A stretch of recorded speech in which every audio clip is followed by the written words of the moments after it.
Okay, welcome everyone. How are you all? Oh, you can't answer because you're.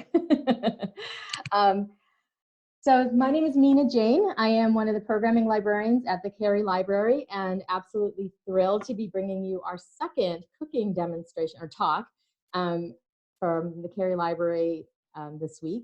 So I wanted to let you know that you're all muted. We'll be doing Q&A during the session. And I want to thank our foundation for supporting all of our adult programming at the library. It's, we couldn't do it without them. And in fact, they introduced me to Katie, which was really awesome. Katie Walter is the owner of Two Aprons. She's been cooking for a long, long time. But interestingly to me, she's been cooking and doing cooking videos in London and in Lexington for the last 5 years. And she worked for America's Test Kitchen, which, as you know, we had Julia Collin Davison at the library a few months ago, and that was really exciting. So without further ado, I'm going to hand it over to Katie. And, like I said, she's just really an incredible chef and a Lexingtonian, so we're excited to have her. Welcome, Katie. Thank you, Mina. Hello, everyone. Welcome to Tuesday morning pantry cooking class. This is my first time doing one of these Zoom virtual classes. I'm used to doing the classes in my home, surrounded by about 8 people, and we cook together and eat. So now this is kind of by myself, but it's neat seeing all of you out there. So welcome.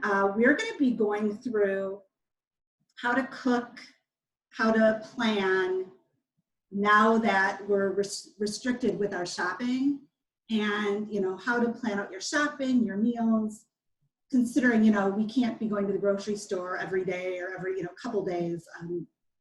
We need to be spacing it out as much as we can just to kind of keep ourselves safe and keep others safe.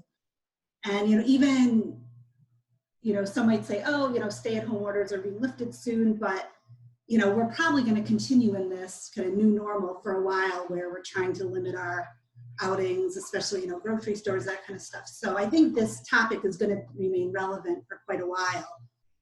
So right now, I guess for me, I try to shop like every 2 weeks, and it was really hard at first because teaching cooking classes, I'm always trying new things, and I'm probably going to the grocery store every day, and I have like 4 or 5 that I go to. So having to limit myself to 1, maybe 2 grocery stores every 2 weeks was a huge learning curve. So the first time I went to do it, I just laid out, I'm like, okay, I'm gonna try to do this every 2 weeks. So I laid out like day 1 to day 14, and then I plugged in my meals for each day. And it was hard, but I have to say it's gotten easier, because I think we're on week 5 or 6 now, and so I think I've been doing this about probably my 3rd 2-week session. So it gets easier, but some tips, there's definitely some ways you can make it easier and different ways to think about it, because you could just go to the store and load up on canned soup and pasta sauce, frozen meals, and that could easily get you through 2 weeks. But that's kind of boring, and you can definitely make it more interesting, and still have fresh food, still have healthy food, still have variety and interest, even though you can't go to the grocery store all the time. So some of the keys that I try to do when I'm planning out my meals, you have to think about, you have breakfast, you have lunch, you have dinner, you have snacks.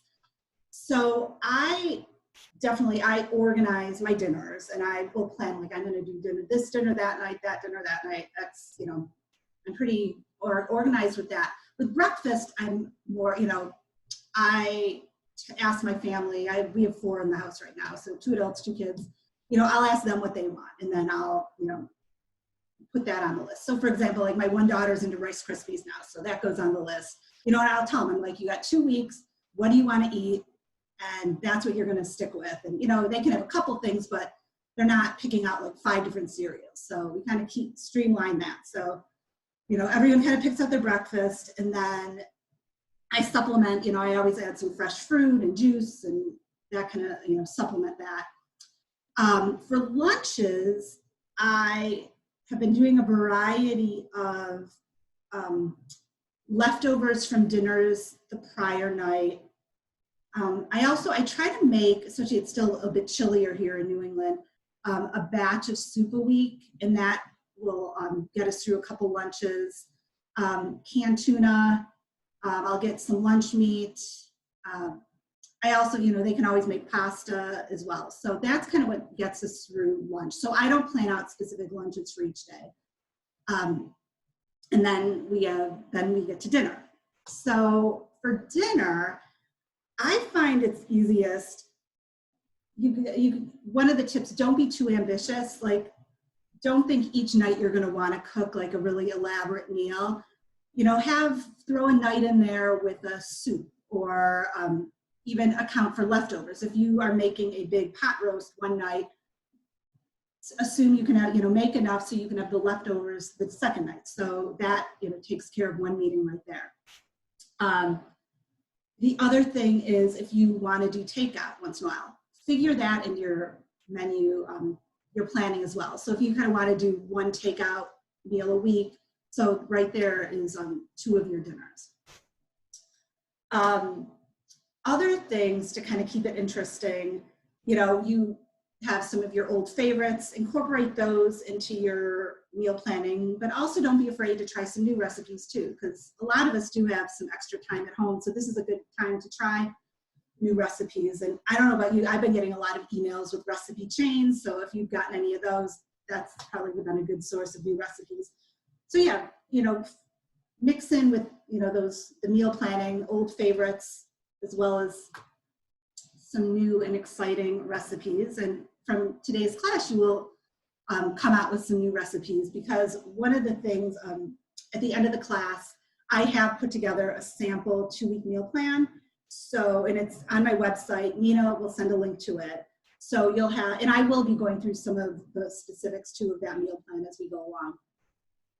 But that also has some links to recipes. And also, if there are any of the meals you see in that list that you like and there isn't a link to the recipe, just shoot me an email and I can share it. I do have recipes for most of the items on there. And the other thing I have too that you'll be getting out is a shopping list. So I've taken that 2-week meal plan, and I've actually put together the shopping list for it. So you'll be getting that as well. And just to let you know, it's probably going to be a bit overwhelming. It's really long, but it also assumes you have nothing in your current pantry that goes into those recipes, and chances are you do have a lot of that stuff already. So, the spices you probably have. So just keep that in mind when you see that 2-week shopping list. It's not as daunting as it is. So those will be the handouts. So you will be getting new recipes.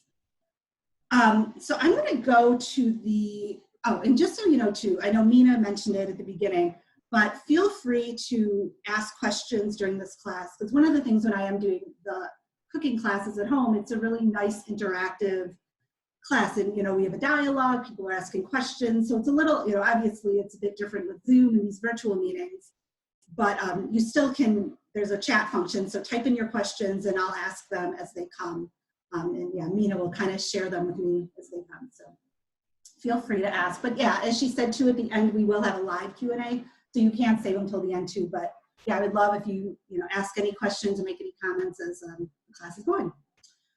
So for the meal plan, so I'm looking at the meal plan now, and I want to kind of share some of my tips as I'm going through the meal plan. So one of the things when you're planning, especially if it's going to be 2 weeks, you're not, we wanted, if you buy fresh fruits and vegetables, use those in the earlier recipes. So your first week or your first, 1, 2, 3, 4 days, as long as you kind of think it'll last. So, don't buy asparagus and plan to use it on day 14.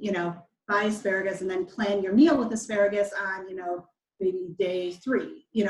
So that's one of the things to consider in your meal planning. Make recipes that are using more fresh ingredients toward the beginning, and then recipes that are using more long-lasting ingredients toward the end. The other thing is, ingredients that take up bulk in that, those are the kind of things that you want to use early. So for example, I have on my list, the first day we're going to make a oven baked Swiss chard with white beans and sausage. And the reason I do that the first day is because Swiss chard takes up it's huge, it's big. And people, you know, if you're doing a grocery shop for once every 2 weeks, when you get back, you have a lot of groceries that have to fit in that fridge. And some people, if you have two fridges or a really big fridge, you might be able to fit it all. But for most people, they're kind of strapped on space. So I try to use those bigger items the first day or two. Same thing with ribs. Like we made ribs on day 2 because ribs take up a big amount of space too. So use those bulkier items early on.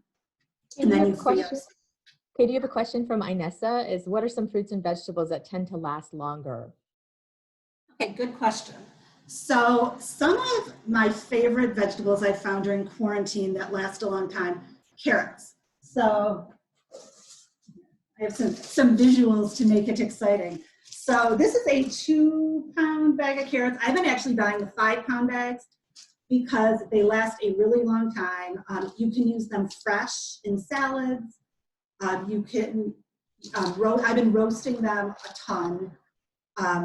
So yeah, these last a long time. I've also been doing lots of winter squash, so butternut squash, and that actually, you know, carrots you have to keep in the fridge, but the butternut squash just goes in your pantry, acorn squash. So those last a really long time too. I think I buy them and usually use those at the very end of my 2 weeks, so they last in my pantry 2 weeks. Potatoes, those last a long time. As far as fruits and veg, those are a little harder. Apples, those last a long time. So I've been buying a lot of apples. Oranges, like the little oranges, those last longer than berries and that, so I've been buying those. Also, I've been buying like dried mango, dried apricots, because those last long. Dates last a long time. So those are some, yeah, longer lasting fruits and vegetables. So any other questions right now before I continue? No? Okay. So yeah, so as you're planning out your meal, think, yeah, those longer lasting fruits and vegetables, yeah, use kind of toward the end of your time, and the shorter lived ones use in the beginning. And one of those shorter lived vegetables is salad. So I buy a big thing of salad, and then I will have salad every night for probably as long as it'll last, like the first week. But one of the things too, I bulk it up with other stuff. So again, I'm adding lots of vegetables in there too. I'm adding parsley into it. That's another one of my favorite quarantine ingredients. So for those of you who've been to my cooking classes, you're used to seeing this whole herb thing. But when I come back from the store, I have my bouquet of parsley or cilantro, and I give it a good wash, rinse it off, and then I wrap it in a tea towel, and then just fold it over, and then it stays in there. I stick it in a bag, and I've had this parsley for a really long time, and it's starting to have better days, but again, I'll just pick out the not so good parts and still use the rest. And again, I'll add it into salads because it does last such a long time. I'll add it into, it's in the baked shrimp scampi. That's one of the recipes on my list. Again, what else do I put it in? I put it in, yeah, rice. I'll add it into rice. I'll sprinkle it on, you know, potatoes. So I use the parsley for a lot of things. You can also bulk up the salad with cabbage, and that's another one, actually, back to Inessa's question. I love cabbage. So again, it's inexpensive, it's small, and it ends up yielding a lot. So this is half a cabbage. I used the other half to make coleslaw last week and made a huge thing of coleslaw. And then I still have this left, and I can use it for, I'm going to use it with my fish tacos, which are one of the recipes on the meal list. It goes as a garnish for the fish tacos. I will use it, I'll probably add it in a salad. And, oh, I do a fried rice where I add this into the rice as well. And I think that's about it. But yeah, and you can just, when you run out of fresh greens, just make a cabbage salad. So that's another way to keep getting your vegetables toward the end of your 2 weeks. Katie, you have a question from Betsy about how long does a carton of open chicken stock last in the fridge? I am not sure because I don't usually buy the cans of chicken stock. That's actually, I'm glad you asked it because I'll show you. I normally use this Better Than Bouillon, and it's jarred, like condensed bouillon. And I use this to get for like my chicken broth, vegetable broth, beef broth. It comes in all different flavors. And you just add this to a bit of water as much as you need. So you're not having to store unused broth in your fridge. I think it does last for probably 3 or 4 days would be my guess. But I'm not entirely sure. But this, again, you just make exactly what you want. And this jar will stay in your fridge for, I don't know, I mean, definitely like, I think months. I mean, it lasts, definitely months. So this is what I use. And again, it takes up less space and you end up not wasting it. So I highly recommend this. This is a big jar from Costco, but at Market Basket or pretty much any grocery store, you'll find this, and it's usually a smaller container. So Jane actually had a suggestion to freeze your chicken stock in ice cube trays. Yes, that is an excellent suggestion. Yes. Yeah, and if you do it in the ice cube tray, you just have the little cubes and it'll defrost quicker and you just kind of take what you need from that. But yeah, that's a great suggestion. And that kind of gets... Oh, sorry, I was going to say, Sally says you can freeze both and she makes her own and freezes it. Yes. So that's another thing. A lot of DIY stuff is coming out of quarantine. So yeah, you can make your own stock, buying a chicken, buy a whole chicken, or use your leftover chicken to make it. Another thing too, you can save all your vegetable scraps and just put them in the freezer, and then you can make a broth from that as well. So yeah, you can definitely make your own broths and stocks during quarantine. Our cooking demonstration next week is about making stock. So people should tune into that. But Betsy says that her cartons are organic. So maybe they last less or they shouldn't freeze. I don't know. I think you can still freeze it. I don't think the organic should make a difference. It might make a difference. Yeah, I would think that wouldn't make a difference. But yeah, I would definitely freeze. Yeah, if you're worried about how long it's going to last in the fridge, just once you make your recipe and have extra, unless you know you're going to use it in the next day or two, I think it's easier just to freeze it and then you don't have to worry about it. That is one of my tips for planning your meals is definitely freeze stuff. The freezer is your friend. So one thing, like even buy frozen vegetables, which I know some people kind of have scoffed at in the past, but frozen peas are great. There's definitely some frozen vegetables better than others. Frozen peas are good, frozen broccoli. The other thing with broccoli, if you buy a head of broccoli and you're planning to use it and it's been a couple days and it's starting to look not so great, chop it up in florets and just freeze that too. So you can either buy it frozen or freeze it yourself. Freeze, when you go to the store and buy your meat and fish, you can freeze that. So for example, on my meal plan, I have on day 14, we're doing a barbecue roasted salmon. And I buy the salmon and I just stick it right in the freezer and then defrost it when I'm ready to use it. Same with like a flank steak.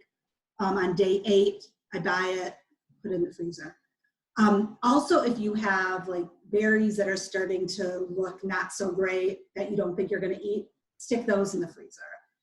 You can use like frozen strawberries are great for smoothies. You can either just even defrost them and just kind of macerate them a little and put them on yogurt or ice cream. Other things, bananas too. If you buy a huge thing of bananas and they're starting to go brown, I put them skin on. I don't even put them in a bag, just skin on, stick them in the freezer. And again, use them for smoothies, use them for banana bread. So definitely try, the whole thing, you don't want to be wasting things right now when you're limiting your outings to the store. So yeah, do whatever you can not to have to throw things away. So using the freezer is a great way to do that. Same thing too, if you make a meal and you've had leftovers, you still have more. Like we made a big ham, huge ham on Easter, and after like 3 or 4 days, we were sick of it. So yeah, I just sliced it up, put it in the freezer, and now, every week I've been using it. I used it in a pasta last night.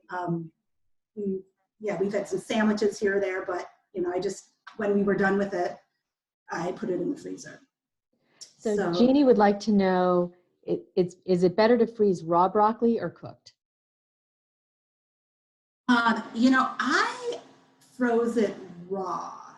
I would probably freeze it raw, but again, you could freeze it cooked too. I just think if it's cooked already, like it might end up being a little mushier, because it ends up being a little mushier anyway. So I would probably just do it raw. But again, if you have cooked broccoli, rather than throw it away, just put it in the freezer because it'll be good anyway. Okay. And one of the recipes I have in my meal plan, I have like kind of the like days, middle of like end of the first week, end of the second week, I have what I call kind of leftover dinners, where you use leftovers, just like the name implies, from other meals. So for example, like using that cooked broccoli example, I've roasted, carrots, I roast some broccoli, and we have a little bit of leftovers.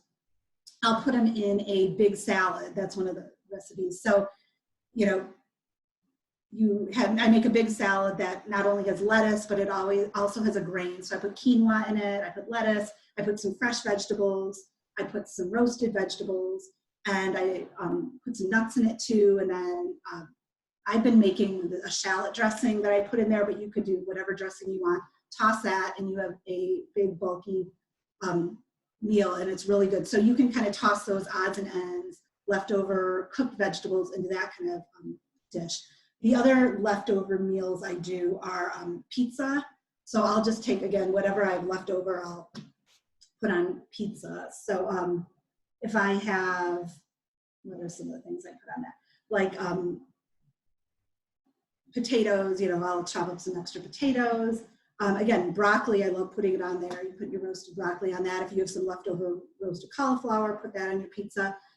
So the pizza, also frittata, that's another leftover meal. You can chuck whatever leftover vegetables, meats, whatever you have, some bits of cheese left over, grate that and put it in the frittata. So I try to include some meals that incorporate some of those odds and ends that you might have sitting in your fridge into those. Betty has a question about defrosting meat. When should you start, and can you do it in the fridge, or should you put it out on the counter at room temp for faster defrosting? The official answer, or what I so you really should just defrost it in your fridge. The one exception I know is shrimp. Like shrimp, you actually can just take frozen, stick in a big bowl, add cold water, not warm water, cool water, and just defrost. That's how I defrost my shrimp, and that goes really quickly. But if you have like salmon, any other meat, beef, pork, you really want to just defrost it in your fridge or your microwave. I honestly, I do set it on the counter too for a couple hours, but then kind of to speed it up. And then when it gets to that point, I stick it in the fridge. But if you want to be very safe with, not getting, the proper food safety would have you defrosting it in your fridge the entire time. But it does take a while, so you kind of have to plan it out well. So back to the planning. What else? Okay, I've done that. Oh, one of the other tips is to ignore use-by dates. There is no standard guideline from the FDA where this is how a standard way that they establish use-by dates. So it's really just at the manufacturer, the maker's discretion. So, and they tend to be very conservative. So for example, like if you have a gallon of milk that says April 26th and it's April 28th today, chances are it's probably still good. So don't just automatically be throwing things out just because you're hitting that use by date. use your senses, you know, smell it, taste it, look at it, and, you know, because some things do actually expire before. Like I bought some turkey to make chili, which is on this list for day 7. And I waited like maybe 4 days after I bought it because it had a use by date of maybe a week. And when I went to make it, it was disgusting. So I had to throw it away, which I was really annoyed. So that taught me, I'm like, just freeze your meat right away, because you can't be like I can't be going back to Trader Joe's right now and be like, can I swap this out? So I'm kind of stuck throwing that away. So freeze your meat right away unless you're going to use it in the next couple days. But how did I get on that thing? But yeah, so use your senses to tell if something's still good rather than throwing it away. And again, even if something's kind of bruised, not looking great, you know, freeze it, or, you know, like with cheese, if it has a little mold, just shave it off and it's still good. The other thing, be ready to adapt and substitute. So if, you know, you're doing a recipe that calls for rice wine vinegar and you don't have it, substitute a different vinegar. If you're doing a stir fry and it calls for broccoli, you know, just, you can substitute any vegetable you have on hand. So just be willing to adapt. And it goes for two, you know, if you have your list and you're going to the grocery store and you really wanted to get, you know, this asparagus pasta and they don't have asparagus, then, you know, find another vegetable. So you definitely can substitute. One of the recipes I have on here, it's an orzo pasta salad, which I love to, it's a really good pantry meal. It uses orzo pasta, which again, stays in your pantry. It uses feta, which is another one of my favorite ingredients, the cubed feta. And you just break up some of that. You know, it's a big quantity. It'll last for the 2 weeks, and you can put it on a variety of ingredients. I use this in particular. I do a baked rice that I sprinkle this on at the end. I put it in salads most days. What else uses the, soups. This is actually really good. I just made a zucchini soup last week and I sprinkled feta on it. So that's another thing, like pureed soups, it's really good on that. You can throw it in a frittata if you want to. And then I use this in the orzo salad. So the orzo salad, again, orzo, feta, frozen peas, olive oil, salt and pepper. So it's all stuff you can easily keep on hand to make. Katie, Anessa has another question about shopping. She says she shops for about 7 or 8 days, but can't fit more than that amount into her shopping cart. So have you been able to fit a 2-week supply into one cart? So I have to say, I am going to Costco and Market Basket. So I probably am able to, now that I think about it, fit it all because I'm doing that. Yeah, that's actually a good point. Because yeah, if you're just going to one store, it might be difficult. So I don't know what to say about that. You stumped me. So maybe you do just, I mean, yeah, you can only, I mean, I have seen people in the grocery stores like pulling around 2 carts, but that looks pretty miserable. So for you, I mean, and that's the thing, it's not, some people just isn't realistic. So for that, you know, if you have, you know, I think, Vanessa, I forget if you have 4 or 5 in your house. Yeah, you might have to go once a week because you just can't in person manage all that stuff. The other thing too might be thinking about how you can buy things that take up less bulk. So for example, like beans, like you could switch, you know, I bought a big old thing of dried pinto beans that I've been using. I made a crock pot, like Cuban bean recipe with this. I know it should have been black beans, but again, I bought pintos and I just substituted that. So that takes up less bulk than, you know, if you're buying cans of beans. The other thing too, like if you're buying, you know, yogurt, for example, like try to buy the biggest thing of yogurt you can find rather than like little individual ones, because it'll take up less room because you have all the less packaging. So maybe that's one way. Think about how you can buy things that might be packaged smaller. So yeah, if anyone else has any suggestions, please share. So so I'm going to go through this list to the shopping list and, the meal list, and kind of talk about some of the tips for shopping and for planning. So, you know, I lay out when I'm meal planning for the 14 days, I'll write out day 1, day 2, through day 14. And I'll plug in things that I really, for example, I think this all happened over St. Patrick's Day. So I knew I wanted to do like corned beef and cabbage on St. Patrick's Day. So I'll plug that in for that day. And different things, like if I know, like my daughter has a birthday coming up and she wants steak, so I'll plug that in. So I kind of plug in things we know we want, and then I'll add in, some new recipes. Also some recipes that overlap ingredients. So that's one thing, how you can kind of minimize the foods you buy. And again, maybe make everything fit in one grocery cart if you're trying your best to overlap ingredients and recipes. So, for example, I bought, the first meal on this list is the roast chard with white beans and sausage.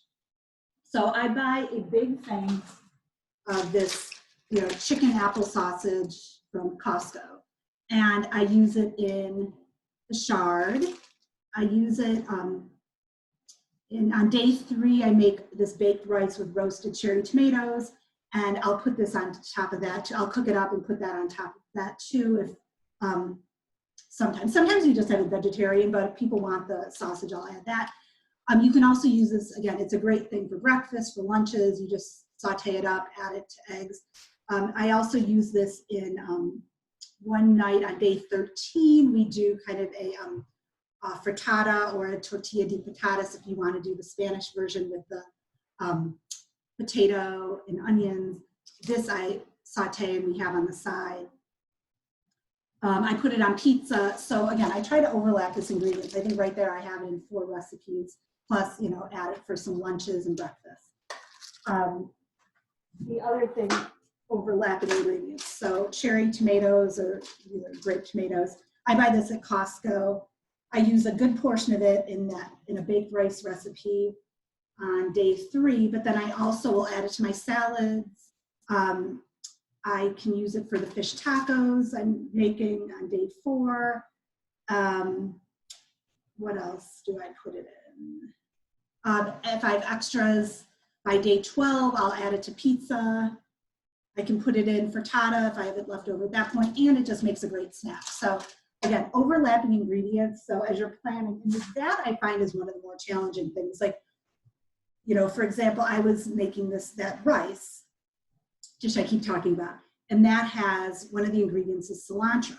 And I really like it because it uses the cilantro stems, and then it uses some of the leaves too, but it uses the stems, which is great because you're not throwing them away.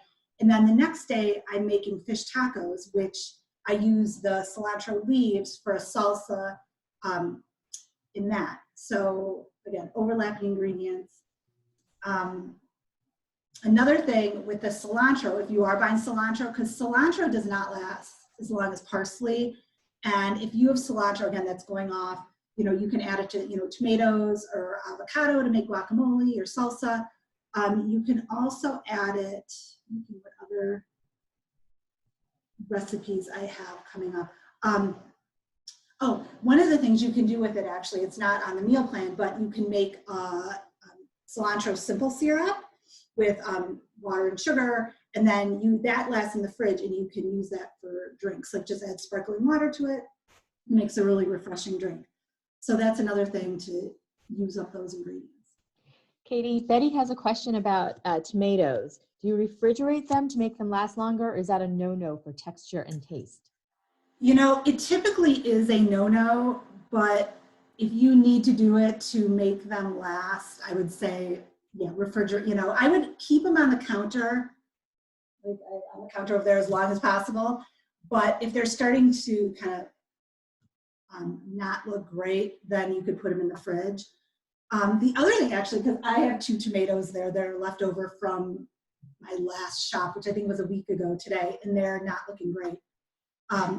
So I'm going to use it for Spanish tomato bread, which you see in a lot of tapas restaurants. So what I do is I just cut it in half, and you just use the inside, and it can be mushy, like, you're just using the pulp, so it doesn't need to be really nice and crisp and fresh. It's a great way to use leftover tomatoes. So that's kind of a tip if you have older tomatoes. But yeah, feel free to just stick them in the fridge as well to make it last. Because yeah, and it's funny, you know, with all produce, you know, sometimes you buy it and it lasts a really long time. Sometimes you buy it and it's kind of looking not so great after day 2. So you have to be kind of flexible, and yeah, if it's looking wilty, stick it in the fridge, or, you know, maybe change your meal rotation too. If you weren't planning to use it till day 6 for something, you know, switch it around and use it right away. So be flexible and kind of pay attention to ingredients.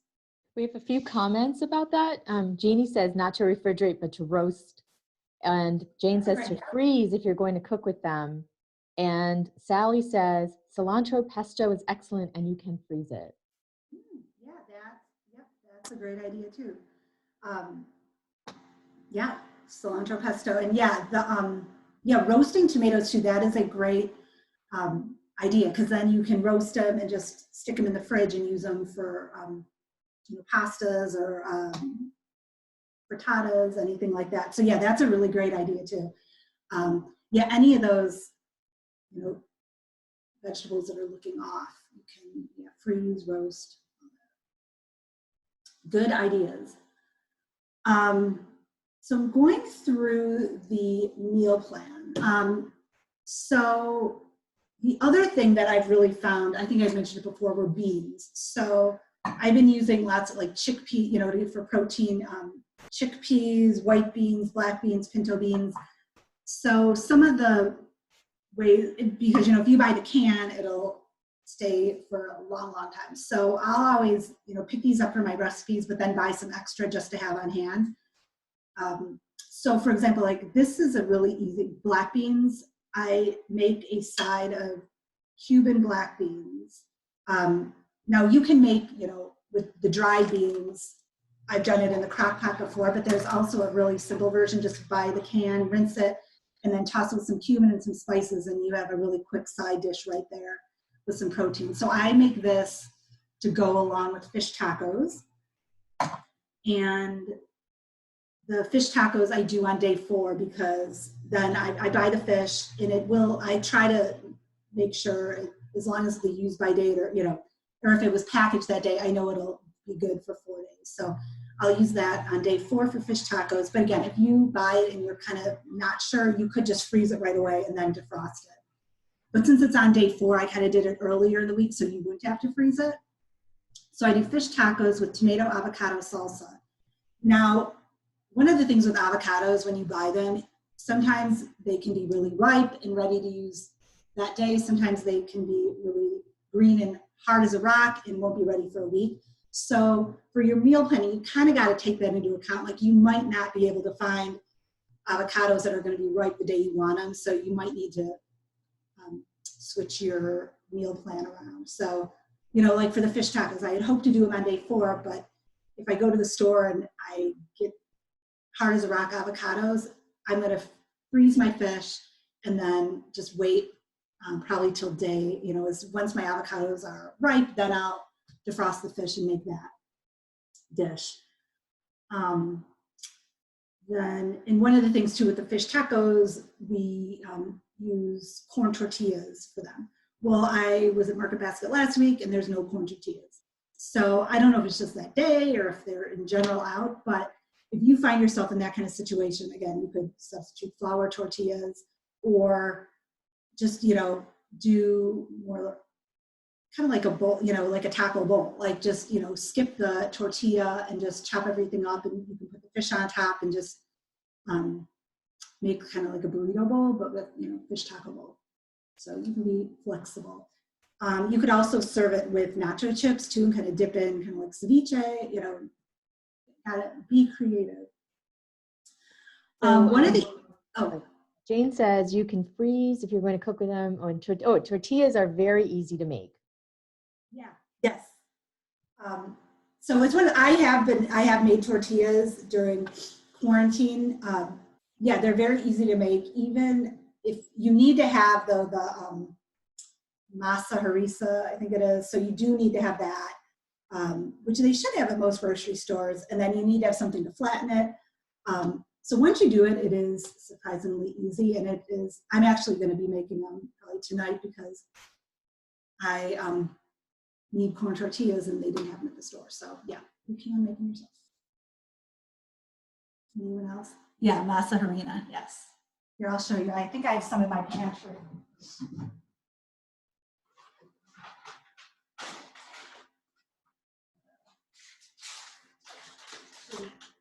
I don't know. I thought I have them in my pantry. I just can't find it. But yeah, masa harina. What other questions do we have right now? Just look at the time.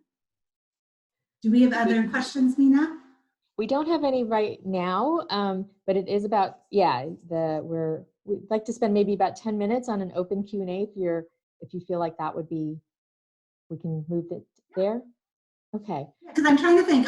So I've been talking kind of ad hoc about these, the different dinners, but again, it'll be sent out, so you'll see all these things. So I didn't want to send it out before because I didn't want people to be too fixated on having to do those 14 meals. It's more just the ideas and concepts behind how to plan out your meals, and it will get easier.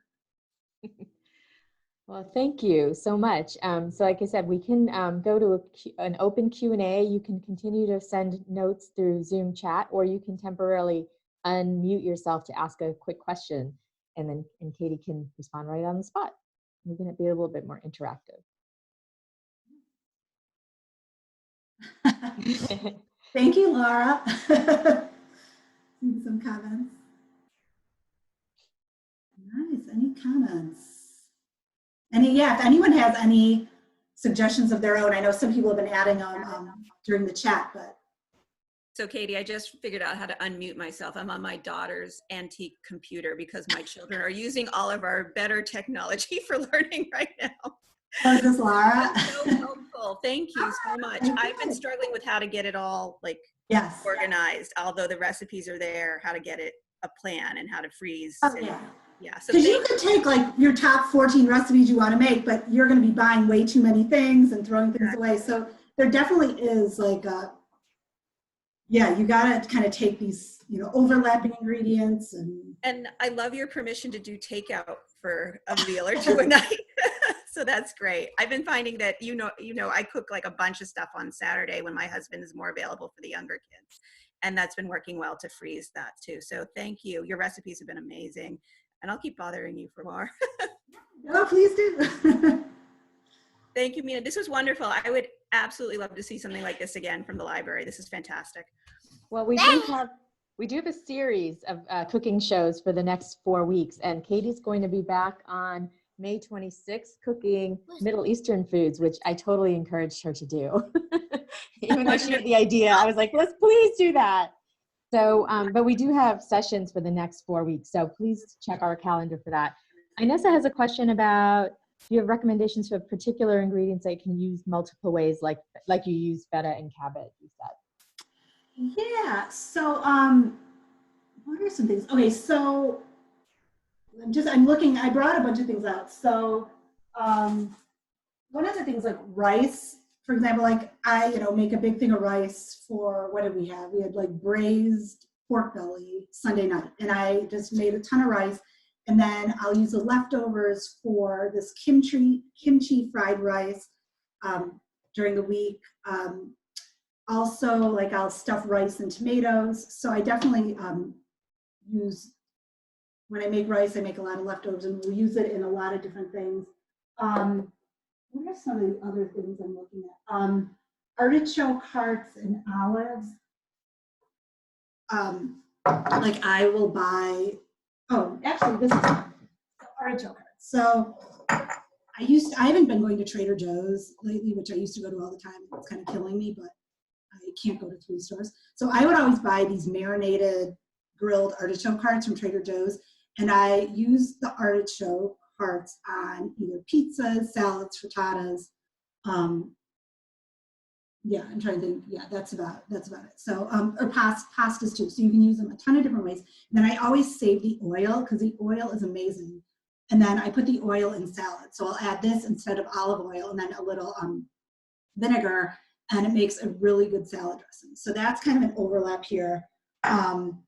And then olives, I always have Kalamata olives on hand for, again, just like the artichoke hearts, for salads, for pizzas, pastas, eggs, all that kind of stuff.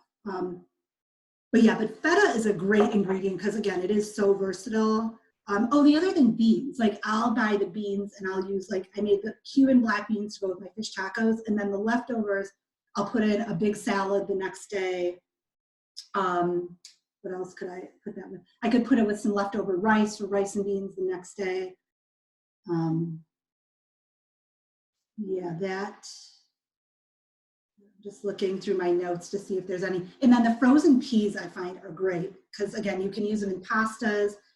You can even use it like as a really simple side dish. You know, side vegetable. You can just defrost them and add a little olive oil and salt for that. So yeah, I find frozen peas are great to have on hand. Katie, I have a question. This is Mina. Do you, where are you getting your recipes from? Are you like making them up? Because are you just making the same 14 things every 2 weeks, or because that's what I find I'm doing. Yeah, no, I mix it up. Yeah, my family gets really sick of the same things, although there are a couple things they like over and over, but and I kind of like to mix it up too. So no, I have been making different things, but my recipes, so a lot of my recipes I have from my classes, like my roast chard tray bake is from a tray bake class. I made ribs the next night. That was my husband is a smoker, so he came up with found some rib recipe online for smoked ribs. A lot of them are, the recipes I've been making are from past my recipes. And when I do classes, I get recipes from a lot of cookbooks and then I tweak them. So I'll take a recipe and then I'll kind of make it my own. So I have those, but I've also been looking online. Like, I get the New York Times food feed, which has a lot of great stuff. And then, yeah, I've just been perusing through my cookbooks because I, get a lot of cookbooks as gifts, and I don't always have time to go through them. So I've been going through my cookbooks and flagging recipes I want to try. So I always try to get in some new recipes each week. And then, yeah, I also go back to old favorites as well. One of the things too. So as you're trying to meal plan and say you really want to do, for example, like we bought pork belly from Costco and it's huge. So it made enough to do like these banh mi smoked sandwiches my husband wanted to do on the smoker, but then I was left over with this other 3-pound thing of pork belly.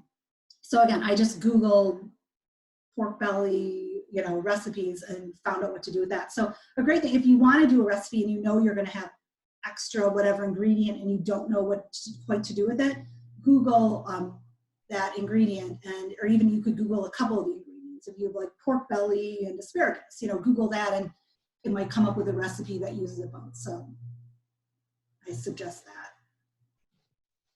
So do we have any last questions for Katie?